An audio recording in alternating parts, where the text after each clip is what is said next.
Päivää.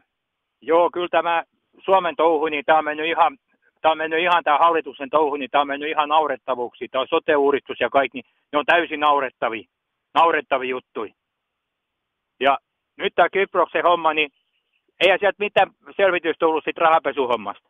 Kinmaa lykätä miljardeja taas miljardeja. Ja ne, kenellä on suuri talletuksia, niin Larnaka lentokenttä kävi yksityiskoneen hakemassa rahaa pois ja lopun haettiin Lontoon City Pankista. Aivan naurettava touhu.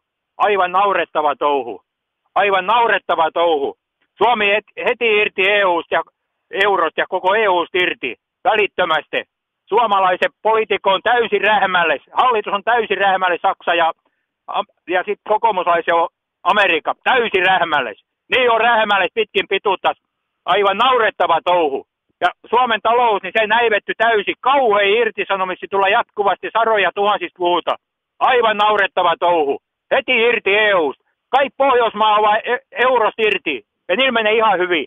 Ne on velattomia valtioita. Suomi irti EUsta ja EUsta.